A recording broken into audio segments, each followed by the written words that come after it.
அல்லேலூயா. கர்த்தருடைய பரிசுத்த நாமத்திற்கு மகிமை உண்டாவதாக. இந்த நாளிலே நாம் தேவனுடைய வார்த்தைக்கு ஆதாரமாக மத்தேயு எழுதின சுவிசேஷம் 7வது அதிகாரம் 24வது வசனம்.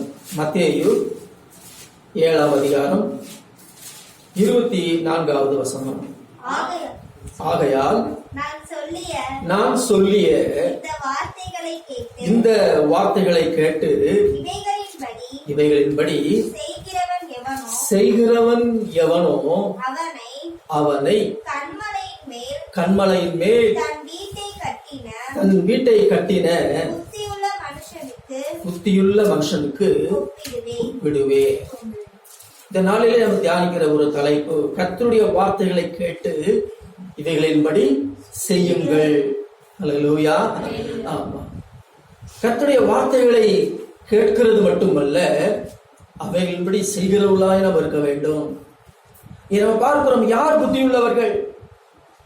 புத்தியுள்ள மனுஷன் யார் என்று பார்க்கும் பொழுது, கர்த்தருடைய வார்த்தையை கேட்கிறவர்கள் மாத்திரமல்ல, கேட்டு அவைகளின்படி செய்கிறவர்கள் தான் புத்தியுள்ளவர்கள். அவர்களே, தேவ பக்தி அவசியம். அதே சமயத்தில் புத்தியுள்ள மனுஷனாக வாழ்வது மிகவும் அவசியமாயிருக்கிறது. அல்லேலூயா. புத்தி உள்ளவர்கள் தான் நம்முடைய ஆத்துவ மணவாளன் வருகையில், அவருடைய வருகையிலே நாம் என்ன செய்ய முடியும்? பிரவேசிக்க முடியும். நம்முடைய ஆத்துவ மணவாளனாகிய இயேசு கிறிஸ்து மீண்டும் மத்திய ஆகாயத்திலே என்ன செய்ய போகிறார்? வரப்போகிறார். ஆமென், வரப்போகிறார். அப்ப அவருடைய வருகையிலே யார் பிரவேசிப்பார்கள் என்று சொன்னால், புத்தியுள்ளவர்கள். அல்லேலூயா. புத்தியுள்ளவர்கள் தான் பிரவேசிக்க முடியும் என்று பார்க்கிறோம். பாருங்கள், ஆண்டவர் இயேசு ஒரு உவமையை சொன்னார். 10 கன்னிகைகள் உவமையை சொன்னார். அதுல 5 பேர் புத்தி உள்ளவர்கள், 5 பேர் புத்தி இல்லாதவர்கள். புத்தியுள்ளவர்கள் தீவட்டி கையில வைத்திருந்தார்கள், கூடவே என்ன வச்சிருந்தாங்க? எண்ணெயும் வச்சிருந்தாங்க. புத்தி இல்லாதவர்கள் தீவட்டி மட்டும் இருக்கிறது, எண்ணெய் இல்லை. ஆனா அவங்களுக்கு தெரியும், கர்த்தர் வரும் பொழுது தீவட்டி எரிந்து கொண்டிருக்க வேண்டும், எண்ணெய் இருக்க வேண்டும், எல்லாம் தெரியும். தெரிந்தால் மட்டும் போதாது, அவைகள் இப்படி செய்ய வேண்டும். ஆமென், ஸ்தோத்திரம்.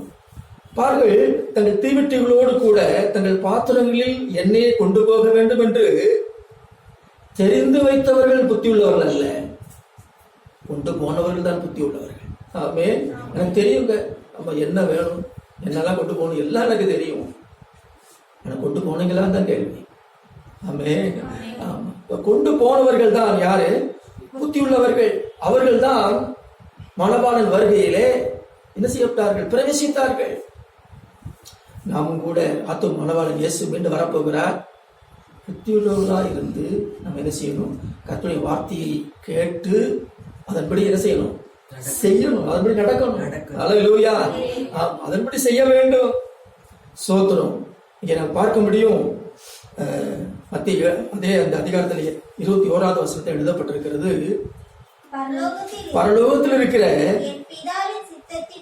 என் பிதாவின் சித்தத்தின்படி செய்கிறவனே பரலோக ராஜ்யத்தில் பிரவேசிப்பானே அல்லாமல் என்னை நோக்கி கர்த்தாவே கர்த்தாவே என்று சொல்லுகிறவன் அதில் பிரவேசிப்பதில்லை. அதில் பிரவேசிப்பதில்லை. சித்தம் செய்யாம வெறுமனே கர்த்தாவே கர்த்தாவே என கூப்பிட்டா பரவலாத்தையும் செய்ய முடியாது, பிரவேசிப்பதில்லை. சித்தம் தெரிந்து வைத்தவர்கள் மாத்திரம் போதாது. கர்த்தர் சுத்தம், இன்னைக்கு கர்த்தருக்கு எதெல்லாம் பிடிக்கும், இதெல்லாம் கர்த்தர் சுத்தம்னா நம்ம என்ன செய்வோம்? பெரிய லிஸ்டே கொடுப்போம், இதெல்லாம் கர்த்தர் சுத்தமா இருக்குதுங்க அப்படின்னு. தெரிந்து வைத்தவர்கள் மட்டுமல்ல, சித்தத்தின்படி என்ன போட்டிருக்காங்க? சித்தத்தின்படி செய்கிறவர்கள். அல்லேலூயா. எனக்கு சித்தம் தெரியும் அப்படின்றதுனால ஆண்டவர் சரி உனக்கு தெரியுமா, அப்பவா உள்ள வாப்பா அப்படின்னு சொல்ல மாட்டாரு. சித்தத்தின்படி செய்தாயா, அதுதான் கேள்வி. செய்கிறவன் தான் பரலோக ராஜ்யத்தில் பிரவேசிப்பா என்று சொல்லி பார்க்கிறோம். எனக்கு அன்பானவர்களே, அப்ப கர்த்தர் சொல்லுகிற வார்த்தைகளை, அவர் எழுதி கொடுத்திருக்கிற வார்த்தைகள் இப்படி எல்லாம் செய்ய நம்ம கவனமா இருக்கணும். ஆமென். என்ன கவனமா இருக்கணும்? ஆண்டவர் எழுதி கொடுத்த வார்த்தைகளின்படி எல்லாம் செய்ய கவனமா இருங்க. வாசிக்கணும், அறிந்து கொள்ளணும், அதை விசுவாசிக்கணும், அதன்படி நாம் என்ன செய்ய வேண்டும்? செய்ய கவனமா இருக்கணும். இரவு போல வார்த்தைகளை தியானிக்க வேண்டும். எனக்கு அன்பானவர்களே, சோத்திரம். அப்பொழுதுதான் நாம் புத்திமானாய் நாம் நடந்து கொள்ள முடியும். யோசுவா 1:8 அதான் வாசிக்கணும். எப்பொழுது ஒரு மனுஷன் புத்தியுள்ள மனுஷனாய் நடந்து கொள்கிறான் என்று சொன்னால், சோத்திரம், இதில் எழுதியிருக்கிறபடி எல்லாம் நீ செய்ய கவனமாயிரு. யோசுவா 1:8 வாசிக்கிறோம். இதில் எழுதியிருக்கிறபடி எல்லாம் செய்ய எப்படி இரு? கவனமாயிரு. அப்ப இரவு பகலை தியானித்துக் கொண்டிரு. அப்பொழுது நீ உன் வழியை என்ன பண்ணுவாய்? வாய்க்க பண்ணுவாய். அப்பொழுது புத்திமானாய் என்ன செய்து கொள்ளுவாய்? புத்திமானா நடக்கணும். ஆமே, புத்தி இல்ல மனுஷன் நடக்கணும். எனக்கு புத்தி இல்லைங்க, நான் பேர அப்படி சொல்லிக்கிட கூடாது. கத்தோட பிள்ளைகள் புத்தி உள்ளவனா நடக்கணும். ஆமே, ஆமா. புத்தி இல்லாத கோவியர் கணிதை கூட இருக்க வேண்டாம் என்று சொல்லப்பட்டிருக்கிறது. அப்ப புத்தி உள்ளவனா நடக்கணும் அப்படின்னா இந்த கர்த்தருடைய வார்த்தைகளின் மேல கவனமா இருந்து அதை இரவும் பகலும் தியானித்து அதை அதன்படி செய்ய கவனமா இருக்கணும். எனக்கு அன்பானவர்கள், செய்ய கவனமா இருக்க வேண்டும். சோத்திரம். கர்த்தருடைய வார்த்தைகளை கேட்டு அதை அப்படியே விட்டு விட்டால் அவன் புத்தி இல்லாத மனுஷன். ஒரு காதலை வாங்கி ஒரு காதலை விட்டு விட்டா அவன் யார்? அவனுக்கு பேர் என்ன? புத்தி இல்லாத மனுஷன். புத்தி இல்லாத மனுஷன். அப்ப சோத்திரம். எழுதப்பட்டிருக்கிறது, எப்ராஹிம் குறித்து எழுதப்பட்டிருக்கிறது, அவன் பேதையான புறாவை போல இருக்கிறான். அவனுக்கு என்ன இல்லை? புத்தி இல்லை. பேதையா இருக்க கூட. அல்லேலூயா. இயேசுதான் நமக்கு ஞானம். ஆமே, அவர் தான் நமக்கு புத்தி. அவர் உள்ள வந்த பிறகு எனக்கு புத்தி இல்லை, நான் பேதையா இருக்கிறேன் அப்படின்னு சொல்லியிருக்கிறார். அல்லேலூயா, ஸ்தோத்திரம். அப்ப எனக்கு அன்பானவர்களே, யார் என்ன பிரச்சனை வந்தாலும் போராட்டம் வந்தாலும் அசைக்கப்படாமல் நிலைத்திருப்பார்கள் என்று சொன்னால் புத்தியுள்ளவர்கள். தேவனுடைய வார்த்தையை கேட்டு அதன்படி செய்கிறவர்கள், புத்தியுள்ள மனுஷர்கள். என்ன பிரச்சனை வந்தாலும் சரி, என்ன போராட்டம் வந்தாலும் சரி, அசைக்கப்படாமல் எப்படி இருப்பார்கள்? கர்த்தருக்குள்ளே நிலைத்து இருப்பார்கள். அல்லேலூயா. ஆமா, பெருவெள்ளம் வரலாம், பெரும் நீரோட்டம் வந்து என்ன செய்யலாம்? வீட்டை என்ன செய்யலாம்? மோதலாம். எல்லாமே வரக்கூடாதுன்னு சொல்ல முடியாது. பெருமழையே வரக்கூடாதுன்னு சொல்ல முடியாது. சொல்ல முடியுமா? வரலாம். பெருவெள்ளம் வரலாம், பெருமழை அடிக்கலாம். ஸ்தோத்திரம். எனக்கு அன்பார்களே, வீட்டை என்ன செய்யும்? மோத கூட செய்யும், மோதி பார்க்கும். ஆமா, பெருவெள்ளம் வந்து வீட்டை மோதி பார்க்கும். ஆனால் அது கண்மலையின் மேல் கட்டப்பட்டு இருந்தால் அந்த வீடு என்ன செய்யாது? அசையாது. அல்லேலூயா. கண்மலையின் மேல கட்டப்பட்டிருந்தா அது வீடு அசையாது. நீங்கள் கர்த்தருடைய வார்த்தைகளை கேட்டு அது மேல அஸ்திவாரம் போட்டு அதன்படி செய்கிற பிள்ளைகளாக புத்தியுள்ளவர்களாக இருந்தால் உங்களுக்கு என்ன பிரச்சனை வந்து உங்களை மோதி மோதி தாக்கினாலும் பிரச்சனை தான் அசைந்து போகுமே தவிர நீங்க அசைக்கப்படுவதில்லை. ஆமென். அதுதான் அசைந்து போயிடும், நீங்க அசைக்கப்படுவதில்லை. அல்லேலூயா. ஸ்தோத்திரம். அன்பானவர்களே, ஆகவேதான் வார்த்தைகளை கேட்கிறவங்களாய் மாத்திரமல்ல, அதன்படி செய்யறவங்களாக ரொம்ப முக்கியம்.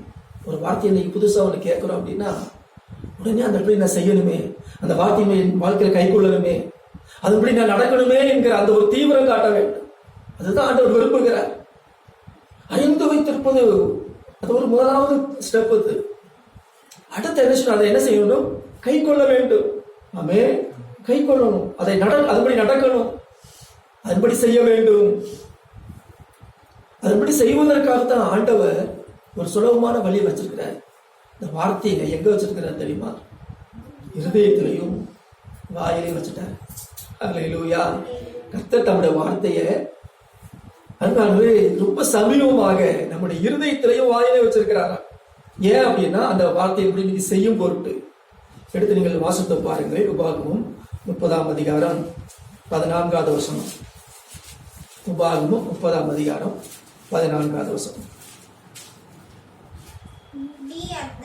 நீ அந்த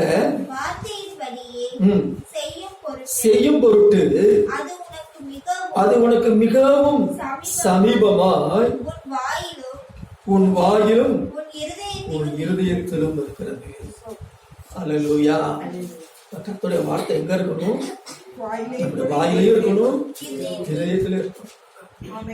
வேத புத்தகத்துல மட்டும் இருந்தா போதாது, நம்ம இருதயத்தில் இருக்கணும் வேதம். கர்த்தர் தேவன் அருளிய வேதம் அவனுடைய எங்க இருக்குதா? இருதயத்தில் இருக்கிறது. அவன் நடைகளில் ஒன்று பிசகுவதில்லை என்று சங்கீதம் 37:31 வாசிக்கிறோம். எனக்கு அன்பானவர்களே, அப்ப வார்த்தைய இருதயத்துல இருக்கணும், அடுத்த வாயில இருக்கணும். என்ன அர்த்தம்? இருதயத்துல வைத்து விசுவாசித்து வாயில என்ன செய்ய வேண்டும்? அதை பேசிட்டே இருக்கணும். அல்லேலூயா சொல்லுங்களேன். அல்லேலூயா. வாயில என்ன பேசணும்? என்ன வார்த்தையை பேசணும்? வேதவசனத்தை பேசணும். கர்த்தர் அருளுகிற வார்த்தைகளை பேசணும். அதுக்காக ரொம்ப சமீபமா வச்சிருக்கிறாரு. நீங்க எதை பேசிட்டே இருக்கீங்களோ அதான் நீங்க செய்வீங்க. ஆமென். புரிந்து கொள்ளுங்க. எதை நீங்க பேசுறீங்களோ அதான் நீங்க செய்ய முடியும். பேசாத ஒண்ணு செய்ய முடியாது. முதல்ல சிந்திக்கிறோம், அடுத்து பேசுறோம், அதுக்கப்புறம் என்ன செய்யணும்? அதை செய்யணும். அப்ப உள்ள இருத்துல வைப்பதும் வாயில வைத்து பேசுவதும் சரியாக இருந்தால், அது வேத வார்த்தையாக இருந்தால், அதன்படி நீங்க என்ன செய்ய முடியும்? செய்ய முடியும். ஆமென். அப்ப அதுதான் வேத வார்த்தையை என்ன செய்யணும்? பேசிக்கொண்டே இருக்கணும். வேதம் சொல்லுகிறது, ஸ்தோத்திரம், அவைகளை குறித்து பேசுவீர்களாக. உபாகமம் 11ஆம் அதிகாரம் 19வது வசனம் 20வது வசனம். உபாகமம் 11ஆம் அதிகாரம் 19வது வசனமும் 20வது வசனமும். நீங்கள் என் வார்த்தைகளை நன்ற கவனிங்கள். எங்க வைக்கணும்? உங்கள் இருதயத்திலும் ஆத்துமாவில் என்ன செய்ய வேணுமா? பதித்து. இப்படி வைக்கணுமா? பதித்து வச்சு அவைகளை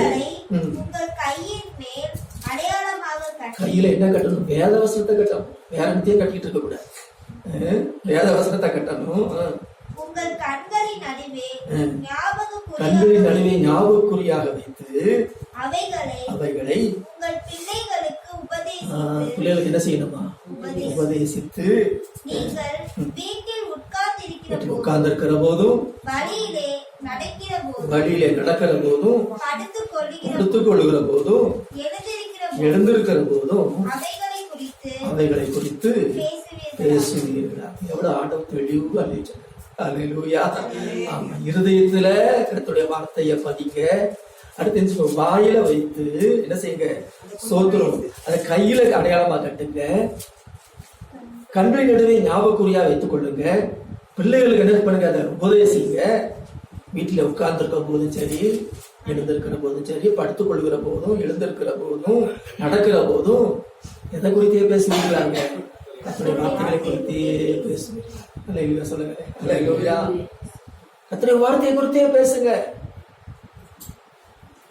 சில நினைக்கிறோம், கர்த்தருடைய வார்த்தைனா ஞாயிற்றுக்கிழமை அதுதான், அன்னைக்கு மட்டும் தான் நம்ம பேசணும். மற்ற 4 போற அல்லது எல்லாம் அது என்னுடைய நாட்கள். சண்டே மாத்திரம் யாரு நாள்? கர்த்தருடைய நாள். மற்ற 6 நாளுக்கும் எனக்கு தான் அப்படின்னு சொல்லிட்டு நம்முடைய சொந்த வார்த்தைகளையே அள்ளி என்ன செய்யணும்? பேசுவோம்.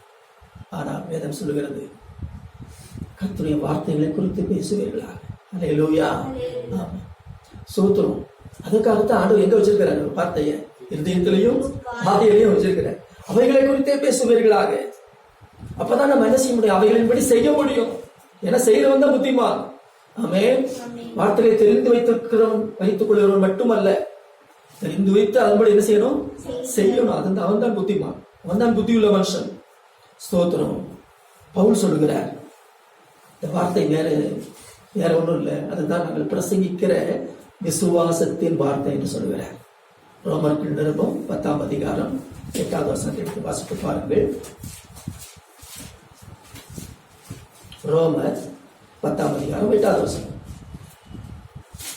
இந்த வார்த்தை உனக்கு சமீபமாய் உன் வாயிலும் இருக்கிறது என்றும் சொல்லுகிறது. இந்த வார்த்தை நாங்கள் பிரசங்கிக்கிற விசுவாசத்தின் வார்த்தை. ஆமென். We preach the word of faith. Hallelujah. நாங்கள் பிரசங்கிக்கிற சுவாசத்தின் வார்த்தை. அப்ப நாம என்ன வார்த்தையை பேசணும்? சுவாசத்தின் வார்த்தையை பேசணும். அல்லேலூயா. விசுவாசமா என்ன செய்யக்கூடாது? பேச கூடாது. இந்த வார்த்தை நாங்கள் பிரசங்கிக்கிற விசுவாசத்தின் வார்த்தை என்று சொல்லுகிறார். எனக்கு அன்பானவர்களே, ஸ்தோத்திரம். அதுக்காக தான் இந்த வார்த்தையின்படி செய்யணும் அப்படின்னா இந்த வார்த்தையை இருதயத்தின் வாயில வைத்து விசுவாசத்தோடு பேசணும். பேசும் பொழுது நாம் என்ன செய்யணும்? ஆசீர்வாதங்களை பெற்றுக்கொள்கிறோம். புத்தியுள்ளவர்களாய் நாம் நடந்து கொள்கிறோம். ஸ்தோத்திரம். எனவே இயேசு சொல்கிறதை நீங்கள் செய்யுங்கள். இயேசு என்ன சொல்லுகிறார் அதன்படி செய்யுங்கள். அல்லேலூயா, ஸ்தோத்திரம்.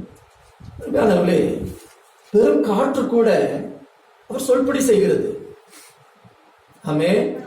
காற்று அது கர்த்தருடைய சொல்படி செய்கிறது.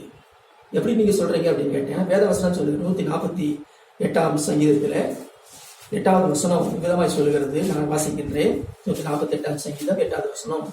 அக்கினியே, கல்மலையே, உறைந்த மலையே, மூடுபனியே, அவர் சொற்படி செய்யும் பெருங்காற்றே, கர்த்தரை துதியுங்கள். ஆமென். காற்று கூட என்ன செய்தான்? அவர் சொல்லு கேட்கிறது. ஆனா சிலர் என்ன செய்யறது இல்லை? சொல்படி கேட்கறது இல்லை. கர்த்தர் சொல்றதை கேட்கறது இல்லை, அதன்படி செய்கிறது இல்லை. நான் காற்று என்ன செய்யறதா? சொல்படி கேட்கிறது. சொல்படி செய்யும் பெருங்காற்றே. ஹல்லேலூயா, ஸ்தோத்திரம். அது மாத்திரமல்ல, கர்த்தரை துதிங்கள்னா அது துதிக்குது. இறையாதே, காற்றையும் கடலையும் பார்த்து இறையாதே அமைதலாருன்னு சொன்னா அது எப்படி இருக்குது? உடனே அமைதலாரு. அப்ப கர்த்தருடைய வார்த்தைக்கு அதெல்லாம் என்ன செய்யுது? கீழ்ப்படுகிறது.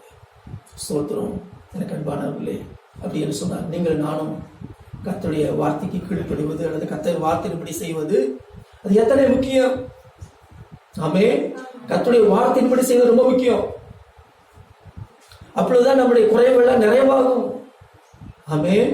நம்முடைய வாழ்க்கையில குறைவுகள் நிறைவாகணும் அப்படின்னா அவர் என்ன சொல்லுகிறாரோ அதன்படி செய்யணும். பாருங்கள், இயேசுவும் ஒரு சீசர்களும் கானாவூரிலே ஒரு திருமண வீட்டுக்கு அழைக்கப்பட்டிருந்தார்கள். அங்கே ஒரு குறை, அங்கே திராட்சரசம் குறைபட்டு விட்டது. உடனே எல்லாம் மரியாதத்துல போகிறாங்க. அப்பொழுது எல்லாம் அவர் உங்களுக்கு என்ன சொல்லுகிறாரோ, ஆமென், இயேசு உங்களுக்கு என்ன சொல்லுகிறாரோ அதன்படி செய்யுங்கள் என்று சொல்லி இயேசுவிடத்திலே அனுப்பினார்கள். ஆமென். ஹல்லேலூயா, ஸ்தோத்திரம். அப்ப இயேசு என்ன சொல்லுகிறார்? என்ன சொன்னார்? 6 கற்சாடிகளை தண்ணீரால் நிரப்புங்கள் என்று சொன்னார். அவ்வளவுதான். இப்பொழுது மொண்டு பந்தி விசாரிப்பு இடத்துல போய் கொண்டு போய் கொடுங்கள் என்று சொன்னார். அவ்வளவுதான். கொண்டு போகும்போதே தண்ணீர் எப்படி மாறிவிட்டது? 6 கற்சாடிகள், 1 2 3 குடங்கு பிடிக்கத்தக்க கற்சாடிகள், எல்லா குறையும் நிறைவாடு. ஹல்லேலூயா. கொஞ்ச நேரத்துக்கு முன்னாடி திராட்சரசமே இல்லை. ஆனா ஆண்டவர் வார்த்தைப்படி செய்த பிறகு நிரம்பி வழிகிறது. ஹல்லேலூயா. 6 கற்சாடி நிரம்பி இருக்கிறது. அதுவும் அதிக ருசியுள்ள திராட்சரசம். ஆமென். இப்படிதான் நம்முடைய வாழ்க்கை. ஒரு நேரத்துல பாருங்க, ஒண்ணுமே இல்லாத போல இருக்கலாம். ஆனா ஆண்டு வார்த்தையை கேட்டு அதன்படி செய்யும் பொழுது நம்முடைய குறைவு எல்லாம் நிறைவாக. சுவாசிக்கிறீங்களா? ஆமென். ஹல்லேலூயா. நிறைந்து வழியத்தக்க ஒரு ஆசீர்வாதத்தை தேவன் கொடுப்பார். ஆண்டவர் கொடுப்பார். எனக்கு அன்பானவர்களே, ஸ்தோத்திரம். அவர் உங்களுக்கு என்ன சொல்லுகிறாரோ அதன்படி செய்யுங்கள். பாருங்கள், தேவன் பொதுவாக எல்லா ஜனங்களுக்கும் சொல்லுகிற வார்த்தைகளும் உண்டு, தனிப்பட்ட ரீதியிலே நமக்கு சொல்லுகிற வார்த்தைகளும் உண்டு. ஆமென். ஒவ்வொருவருக்கும் தனிப்பட்ட ரீதியிலே நம்முடைய தேவைகள் சந்திக்கப்படுவதற்கு, குறைவு நீங்குவதற்கு ஒரு சில காரியங்களை சொல்லுவார். ஆனால் பொதுவாக எல்லா ஜனங்களுக்கும் சொல்லுகிற காரியங்களும் உண்டு. இப்போ உதாரணமாக மலைப்பிரசங்கம். மலைப்பிரசங்கம் என்றாலே எத்தனாவது அதிகாரம்? மத்திய எத்தனாவது அதிகாரம்? 5வது அதிகாரம். இதெல்லாம் மனப்பாடமா தெரியும். அல்லேலூயா. மத்திய 5ஆம் அதிகாரம் என்னது? மலைப்பிரசங்கம். ஆமென். இது எல்லா ஜனங்களுக்கும் பொதுவாக சொல்லுகிறார். எல்லா ஜனங்களுக்கும் பாருங்க, மலைப்பிரசங்கம் ரொம்ப முக்கியமானது. எல்லா ஜனங்களுக்கும் பொதுவாக சொல்லக்கூடிய வார்த்தைகள். அதுல 44வது வசனத்தில் சொல்லுகிறேன், நான் உங்களுக்கு சொல்லுகிறேன். இந்த வார்த்தை எப்படி ஆரம்பிக்கிறது? நான் உங்களுக்கு சொல்லுகிறேன். ஹல்லேலூயா. முக்கியமான ஒரு காரியத்தை சொல்ல போறேன். என்ன சொல்லுகிறார்? உங்கள் சத்துருக்களை. இதுவரைக்கும் யாரும் அப்படி சொன்னது இல்லை. நண்பர்களை சிநேகிக்கணும், சத்துருக்களை வெறுக்கணும். அப்படிதான் பழைய ஏற்பாடு. கண்ணுக்கு கண், பல்லுக்கு பல். நான் உங்களுக்கு சொல்லுகிறேன். சத்துருக்களை என்ன பண்ணுங்க? சிநேகியுங்கள். உங்களை சபிக்கிறவர்களை என்ன பண்ணுங்க? ஆசீர்வதிங்க. ஆண்டவர் பாருங்க வித்தியாசமா சொல்றாரு. ஆனா இதெல்லாம் செயல்படுத்தணும்னு சொல்லி விரும்புகிறார். ஆசீர்வதிக்கிறவங்களை ஆசீர்வதிக்கிறது ரொம்ப ஈஸி, அப்படித்தானா? ஆனா சபிக்கிறவங்களை என்ன செய்யணுமா? ஆசீர்வதிக்கணும். உங்களை பகைக்கிறவங்களுக்கு என்ன செய்ய சொல்றாரு? ஏன்னா மக்கள் பகைக்கிறவங்களுக்கு தீமை செஞ்சுதான் பழகிட்டாங்க. நன்மை செய்தவங்களுக்கு நன்மை செய்யவும், தீமை செய்தவங்களுக்கு தீமை செய்யவுமே பழகிட்டாங்க. இப்ப ஆண்டவர் என்ன செய்யறாரு? வித்தியாசமா சொல்றாரு. பகைக்கிறவங்களுக்கும் என்ன செய்யுங்க? நன்மை செய்யுங்க. நிந்திக்கிறவங்களுக்கு, அவங்களை நிந்திக்கிறாங்க இல்லையா, அடுத்து உங்களை துன்பப்படுத்துகிறாங்க இல்லையா, அவங்களுக்கெல்லாம் என்ன செய்யுங்க? ஆண்டவரே அவங்களை சந்திங்க, உங்களை ரட்சிக்கப்பா அப்படின்னு சொல்லி என்ன செய்யணுமா? ஜெபிக்கணுமா? அல்லேலூயா. இதெல்லாம் நமக்கு தெரியும். சத்துருக்களை சிநேகிங்களா? எனக்கு தெரியுமே. சபிக்கிறவங்களை ஆசீர்வதிக்கணுமா? அந்த வசனம் எனக்கு தெரியும். தெரிஞ்சா மட்டும் போதாது, ஆமே படிக்கணும், செய்யணும். அதுபடி என்ன செய்யணும்? செய்யணும். யாராவது ஒருத்தங்க சாபம் விட்டு போறாங்க, அவங்களை என்ன செய்யணும்? ஆசீர்வதிக்கணும், செய்யணும். அதோட ட்ரை பண்ணி பார்க்கணும். அல்லேலூயா. முயற்சி எடுத்து பார்த்தீங்கன்னா அதுக்கப்புறம் என்ன ஆயிரும்? அப்படியே பழக்கம் ஆயிரும். அல்லேலூயா. ஸ்தோத்திரம். பார்க்கிறவங்களுக்கு நன்மை செய்யலாம், நிந்திக்கிறவங்களுக்காக துன்பப்படுத்துறவங்க என்ன பண்ணலாம்? ஜெபிக்கலாம். 48வது வசனத்துல சொல்றாரு, சிகரம் வைத்தார் போல. ஆகையால் பரலோகத்தில் இருக்கிற உங்கள் பிதா பூரண சற்குணராய் இருக்கிறது. நம்ம ஆராதிக்கிற தேவன் இப்படிப்பட்டவர், பூரண சற்குணர். அல்லேலூயா. சற்குணத்திலே அவர்தான் பூரணர். ஆமென். சரி, அவர் பூரணர், அதோட அந்த வசனம் முடியுதா? இல்ல. அதுதான் முக்கியமான ஒரு காரியம். இருக்கிறது போல நீங்களும் எப்படி இருங்கள்?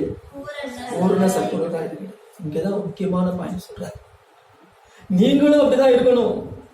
என்னால முடியாது, அது எப்படி என்னால முடியும், மனுஷன் எங்களால அப்படின்னு சொல்லிட்டே இருக்காம நீங்களும் பூரண சற்குணராக இருக்க கடவீர்கள். எல்லா நற்குணமும் உங்களை நிறைஞ்சிருக்கும். ஆமே. எல்லாத்துலயும் ஒன்று நற்குணம் இருக்கும். அது அது பெரிய காரியம் இல்லை. பூர்ண சற்குணரா இருக்கும். ஆமே. பூர்ண சற்குணரா இருக்கும். அல்லேலூயா. ஸ்தோத்திரம். எனக்கு அன்பானவர்களே, ஆகவே ஆண்டவர் இந்த வார்த்தைகள் எல்லாம் சொல்றாரு, பொதுவா சொல்றாரு. இதெல்லாம் நாம் என்ன செய்யணும்? கை கொண்டு என்ன செய்யணும்? நாம் நடக்க வேண்டும். எனக்கு அன்பானவர்களே, அதே போல தனிப்பட்ட காரியங்களையும் ஆண்டவர் சில காரியம் ஒவ்வொருத்தருக்கும் ஒவ்வொரு காரியத்தை செய்ய சொல்லுகிறார். உதாரணமாக ஆபிரகாமை பார்த்து சொல்லுகிறார், ஸ்தோத்திரம், உன்னுடைய தேசத்தையும் உன்னுடைய இனத்தையும் உன் தகப்பன் வீட்டையும் விட்டு புறப்பட்டு நான் உனக்கு காண்பிக்கும் தேசத்துக்கு